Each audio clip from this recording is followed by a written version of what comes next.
Imaginemos la siguiente escena por un momento.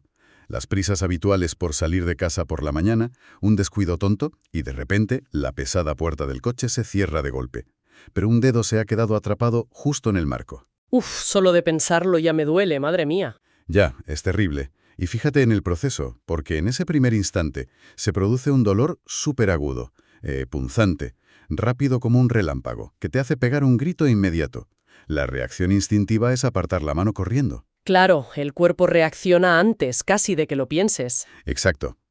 Pero luego, unos minutos después, ese pinchazo eléctrico inicial se transforma en algo muy distinto.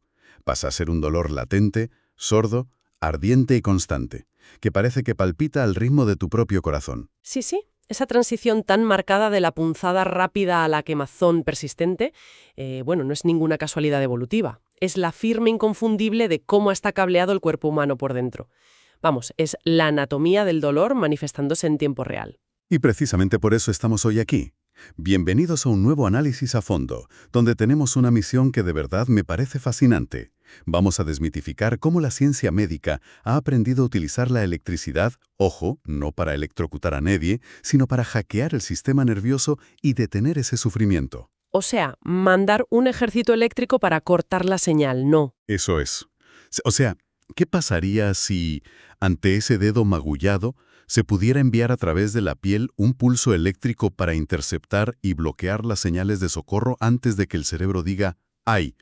Suena ciencia ficción total, pero ese es exactamente el poder de la corriente TENS, la estimulación eléctrica transcutánea de los nervios. Así es. Y bueno, para comprender un poco esta especie de magia médica, nos vamos a apoyar hoy en un texto que disecciona este mecanismo a la perfección. Vamos a centrarnos concretamente en la primera parte, desde la página 1 hasta la 33, de la obra Estimulación eléctrica transcutánea y neuromuscular. Un texto de los profesores Julián Maya Martín y Manuel Albornoz Cabello, ¿verdad? Exactamente.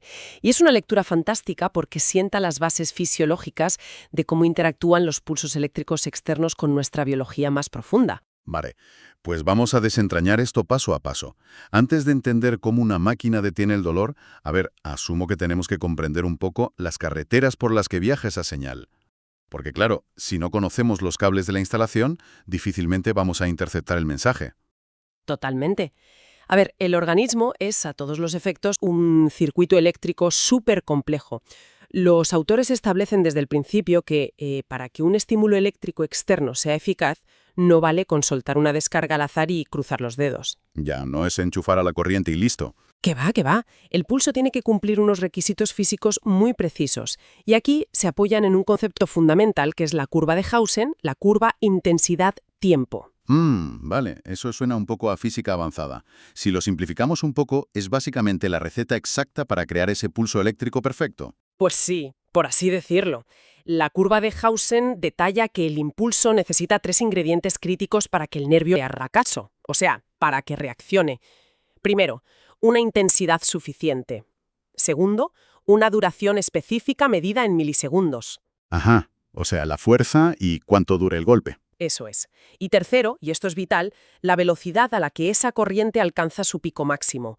Si el pico sube demasiado despacio, el nervio se acomoda. Básicamente se acostumbra al estímulo y lo ignora por completo. Ostras, claro. Es como intentar asustar a alguien acercándote hacia él a cámara lenta y haciendo ruido desde lejos. Cuando llegas a su lado ya se lo espera y no hay susto posible. El pulso tiene que ser sorpresivo, ¿no? Una analogía perfecta, sí señor. Y bueno, una vez que tenemos ese pulso ideal, necesitamos saber a qué tipo de nervio se lo estamos enviando, porque no todos los cables del cuerpo son iguales. Ya me imagino. Hay diferentes clasificaciones para esto en el libro, ¿verdad? Sí, históricamente la neurofisiología utiliza 2 sistemas. Está la clasificación alfabética de Erlanger y Passer, que divide las fibras en A alfa, A beta, A delta y fibras C.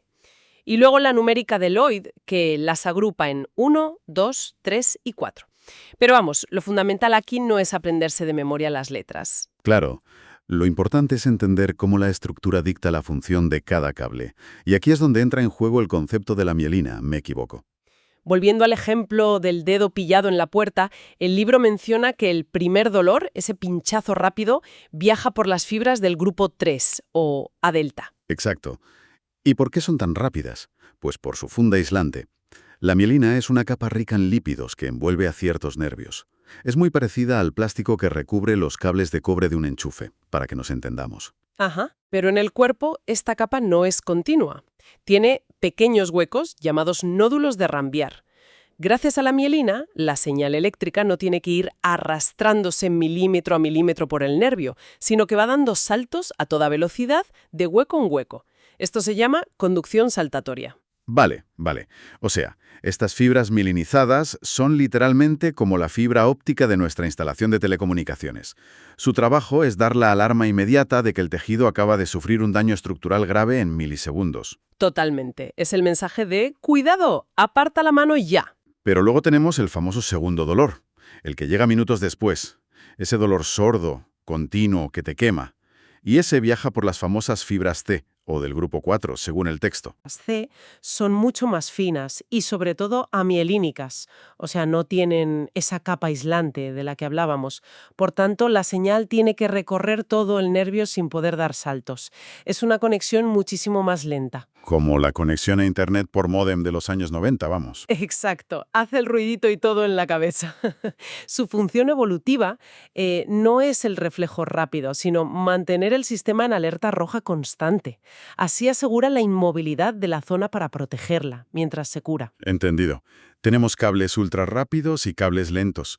Y el texto revela que estas fibras reaccionan de forma muy distinta a la electricidad de la máquina TENS. Por ejemplo, las fibras C, las del dolor ardiente, reaccionan increíblemente bien a corrientes con una frecuencia altísima. Sí, tan alta que el organismo no puede distinguir los pulsos individuales y simplemente siente un flujo constante y continuo. Y ese es el primer paso para dominar esta técnica, saber qué corriente afecta a qué fibra. Vale. Pero, a ver, aquí quiero hacer de abogado del diablo, o ponerme en la piel de alguien totalmente escéptico. Venga, dispara. Vale, sabemos cómo viaja el dolor por los cables, pero cuando colocamos unos parches en la piel y encendemos la máquina TENS, ¿no estamos simplemente distrayendo al cerebro?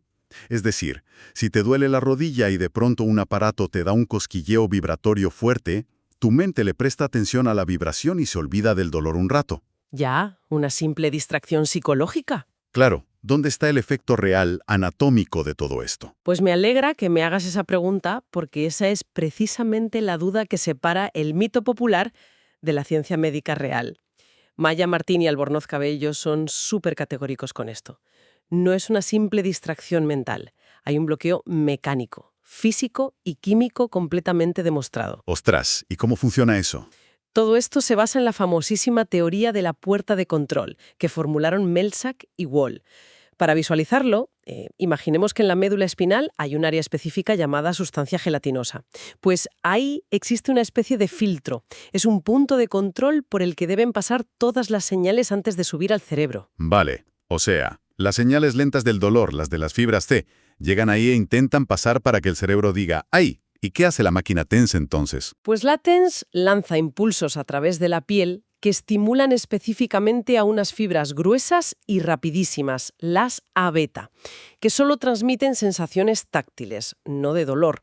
Como son tan rápidas, esta señal artificial corre por la médula y llega a la sustancia gelatinosa mucho antes que la señal del dolor. O sea, le gana la carrera la señal lenta. ¿Y al llegar primero, qué pasa? Pues que activa una especie de portero de discoteca biológico. Me encanta esa imagen. Es que es tal cual. Técnicamente activa una interneurona inhibitoria. Al estimularse, este portero lo que hace es bloquear el paso de forma presináptica. Físicamente le cierra la puerta en las narices a la señal del dolor que venía justo detrás. Madre mía, es que es brutal. O sea, el cerebro literalmente nunca recibe la notificación de que hay dolor. Exacto. Cuando la señal del dolor llega por fin, se encuentra el acceso cerrado y se disipa allí mismo. No es que estés distraído, es que no hay mensaje de dolor llegando a la corteza cerebral. Es alucinante que podamos orquestar un bloqueo así desde fuera con unos pequeños parches adhesivos. Es como mandar a la policía por la autopista a 300 por hora para bajar la barrera del peaje antes de que llegue el camión de mercancías que trae el dolor. Y fíjate que la cosa no se queda ahí en la médula espinal, ¿eh? La corriente eléctrica también actúa como un interruptor bioquímico masivo en el sistema nervioso central. El libro entra en detalle con la teoría de Sjölund y Eriksson. Ah, sí, la liberación de endorfinas, ¿no? Eso es, demostraron que ciertas modalidades de TENS provocan que el cuerpo libere endorfinas en el líquido cefalorraquídeo. Un momento, quiero parar aquí un segundo porque esto a mí me sorprendió muchísimo al leerlo. Yo siempre había entendido que las endorfinas, que al final son nuestros opiáceos naturales, solo se liberaban tras un esfuerzo físico extremo, como el subidón del corredor tras una maratón. Claro, es lo que suele pensar todo el mundo. Pero me estás diciendo que un simple estímulo eléctrico localizado en un codo o en las lumbares obliga al cerebro a abrir su farmacia interna de par en par. Totalmente. Pero ojo, no vale cualquier estímulo. Sjölund y Eriksson comprobaron que esto pasa principalmente con un tipo específico de TENS, que es la de baja frecuencia y alta intensidad. Son pulsos lentos, pero fuertes, que dan como pequeños golpecitos musculares. Ajá. Ese patrón tan concreto viaja hasta el encéfalo y básicamente engaña al cerebro para que libere endorfinas y encefalinas en el torrente sanguíneo. Y esto te da una analgesia generalizada que puede durar horas después de haber apagado el aparato. O sea, es una doble victoria. Cerramos la compuerta mecánica abajo en la médula y además inundamos el sistema de arriba con analgésicos puros. ¡Increíble! Y todavía hay un tercer frente. El texto también habla de la depresión del sistema nervioso ortosimpático, que describieron Sato y Schmid. Esto suena muy técnico, pero resuelve un problema diario. Cuando hay dolor sostenido, el cuerpo entra en un bucle de pánico tremendo. Sí, te tensas entero. Claro, el dolor hace que los músculos se contraigan para proteger la zona. Esa tensión aplasta los vasos sanguíneos y reduce el riego. Esa falta de oxígeno genera aún más dolor, lo que provoca más tensión. Es un círculo vicioso terrible. Pues la TENS interrumpe este bucle relajándose tono simpático y permitiendo que la sangre fluya de nuevo. Visto así, tenemos un abordaje a 3 niveles. Bloqueo espinal, química cerebral y relajación autónoma. Pero, bueno, teniendo entre manos un sistema de defensa tan sumamente complejo, supongo que encender la máquina no es cuestión de pegar el electrodo, poner la rueda al máximo y a ver qué pasa. ¿Qué va? Sería un desastre. Requiere una calibración clínica milimétrica. Los autores insisten en que hay que sintonizar esto con la misma precisión con la que afinas un violín. Si no respetas los umbrales de cada paciente, la terapia fracasa o incluso empeora el dolor. Claro, hablemos de esos umbrales, porque el libro describe súper bien los 5 niveles progresivos por los que pasamos al subir la intensidad. Sí, a ver, la sensación no aparece de golpe. Primero está el nivel subsensorial. La máquina está encendida y enviando corriente, pero tu sistema nervioso no se entera, no sientes absolutamente nada. Si subimos el dial un poco, pasamos al nivel sensorial. Que es ese cosquilleo u hormigueo que suele resultar hasta agradable, ¿no? Exacto. Luego, si seguimos subiendo, la electricidad alcanza las fibras motoras y entramos en el nivel motor. Ahí el músculo empieza a contraerse solo, dando saltitos visibles. Si aprietas un poco más, llegas al umbral de tolerancia, donde la contracción ya es muy fuerte, casi molesta. ¿Y si cruzas esa última línea? Si cruzas esa línea, entras en el quinto nivel, que es el umbral de dolor puro. El estímulo desborda las defensas y se vuelve insoportable. Todo eso es muy lógico, pero leyendo esta parte me encontré con un concepto que me dejó dándole vueltas a la cabeza un buen rato. Resulta que en un organismo sano, estos 5 umbrales están súper bien separados. Si en una escala del 1 al 10 el cosquilleo empieza en el 3 y el dolor en el 9, tienes un margen enorme para trabajar. Claro, un margen de seguridad amplio. Pero el libro advierte de que en condiciones patológicas, o sea, cuando alguien tiene un dolor agudo o crónico severo, estos umbrales se comprimen. ¿Qué es esto de la compresión de umbrales? Pues mira, es porque el sistema nervioso central, cuando hay dolor continuo, desarrolla lo que llamamos hiperalgesia o sensibilización central. Los nervios están tan sumamente irritados que bajan sus defensas al mínimo. Se vuelven hipersensibles para alertar de cualquier roce. O sea, que la escala cambia por completo para ese paciente. Por completo. Siguiendo tu ejemplo, a lo mejor el cosquilleo lo nota en el nivel 3, pero el umbral de dolor ha bajado tanto que ahora lo tiene en el nivel 4. ¡Ostras! Eso deja al profesional con un margen de maniobra minúsculo. Es un margen microscópico. Giras el dial 1 milímetro de más y pasas de no hacerle efecto a provocarle un calambre dolorosísimo. Por eso aplicar TENS requiere tantísimo tacto y una comunicación constante con el paciente. Y me imagino que no solo importa cuánta electricidad metes, sino por dónde la metes. O sea, la colocación de los parches adhesivos. Buah, es que eso es una disciplina en sí misma basada en cartografía anatómica pura y dura. El texto te dice claramente que es absurdo poner un electrodo en una zona de piel que esté anestesiada o sin sensibilidad, porque si la piel no capta el tacto, el mensaje nunca viaja a la médula para despertar al portero que cierra la compuerta. Ya, pero a ver, los parches no se ponen siempre justo encima de la zona que te duele. Si me duele el hombro, me lo pongo en el hombro, ¿no? Pues no siempre, la verdad.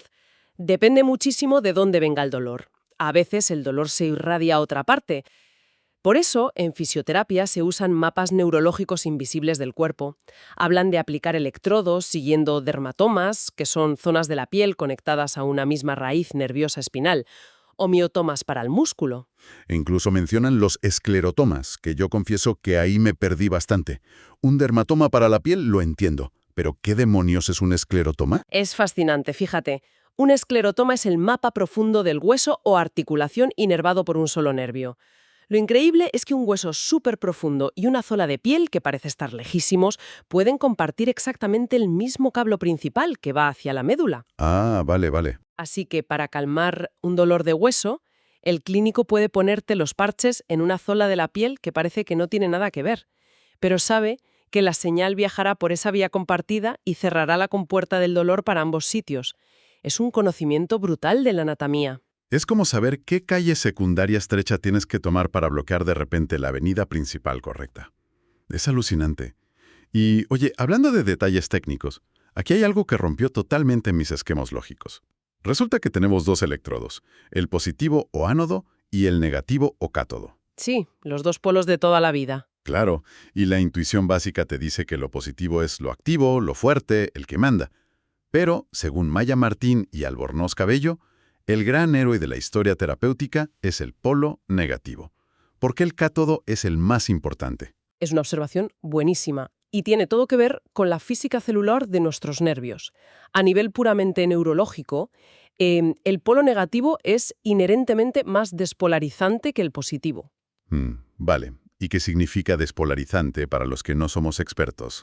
A ver, imagina que la membrana exterior de un nervio, relajado, tiene carga positiva. Para que el nervio reaccione y dispare su señal eléctrica, tienes que alterar esa carga. Pues el polo negativo, al inyectar electrones de golpe, cambia la polaridad de la membrana súper rápido. Ah, le quita la estabilidad de repente. Exacto, lo obliga a reaccionar. Por tanto, el cátodo es el electrodo más estimulante y el que te va a dar mayor efecto terapéutico local en el tejido. Así que la regla de oro, totalmente contraintuitiva, es que el polo negativo tiene que ir sobre el punto exacto de máximo dolor, o sobre el tronco del nervio principal, para aprovechar toda su potencia. Es un detalle que parece tonto, pero que te cambia el resultado del tratamiento entero. Totalmente, si pones los polos al revés en ciertos montajes puedes diluir muchísimo la eficacia del tratamiento justo en el sitio que más lo necesita el paciente. Madre mía. Bueno, esto nos plantea la última gran cuestión del análisis de hoy. Después de repasar las compuertas espinales, las endorfinas, los umbrales que se comprimen y el poder del polo negativo, tenemos que hablar de la realidad en la clínica. Hoy en día las máquinas TENS ya no son armatostes gigantes de hospital. ¿Qué va? Tienes dispositivos del tamaño de un móvil, portátiles y súper baratos. Claro, y su uso se ha disparado. ¿Significa esto que hemos encontrado una varita mágica para cualquier tipo de dolor humano? A ver, los autores son muy transparentes aquí, ¿eh? La TENS es un aliado espectacular, de verdad, contra el dolor agudo. Si piensas en un postoperatorio reciente, un esguince de tobillo que acaba de pasar o contusiones fuertes, la eficacia es innegable. Pero tiene límites claros cuando entramos en el pantano del dolor crónico. Ya, pero ¿por qué falla con el crónico? Si la biología de las compuertas de la médula es igual, la máquina debería poder cerrarlas siempre, ¿no? Pues porque el problema no suele ser de la máquina en sí, sino del enfoque humano. Muchas veces culpamos a la tecnología cuando somos nosotros los que nos equivocamos. El gran fallo con la TENS en dolor crónico es prescribirla como un tratamiento aislado. O sea, como si fuera una pastilla milagrosa. Tome este aparato, póngase los parches en el sofá y se curará solo. Exactamente. Y es que el dolor crónico altera la estructura profunda del sistema nervioso. Aplicar un poco de electricidad externa de forma pasiva no va a revertir años de cambios estructurales. Para que la TENS funcione a largo plazo, tiene que integrarse obligatoriamente en un programa de recuperación activa. Entiendo. Combinarlo con movimiento y ejercicio real. Claro, fisioterapia activa, ejercicios de fuerza, estiramientos. La máquina te abre una ventana maravillosa. Te quita el dolor un rato, para que puedas moverte sin miedo. Pero si durante esa ventana de tiempo te quedas quieto y no rehabilitas la zona, la raíz del problema sigue ahí intacta. Es un facilitador, no un milagro. Es un matiz importantísimo. Y el tema de la seguridad. Porque claro, meter electricidad cerca de los nervios, supongo que habrá contraindicaciones bastante severas. Pagar o alterar el ritmo de órganos vitales. Eso es. Fuera de eso, los problemas reales en la clínica son anecdóticos. Lo más común, de lejos, son las alergias en la piel. Un enrojecimiento que resulta que es alergia al hidrogel conductor o al pegamento de los parches, y eso se arregla cambiando de marca y ya está. Oye, y me imagino que habrá gente que por puro bloqueo psicológico no tolere sentir calambrazos, ¿no? Claro, ese es el otro gran límite. Hay pacientes con muchísima aprensión a la electricidad, que en cuanto sienten el hormigueo se tensan enteros. Y como vimos, si el paciente se tensa, el ciclo del dolor empeora. En esos casos, pues se apaga la máquina y se busca otra terapia, sin problema.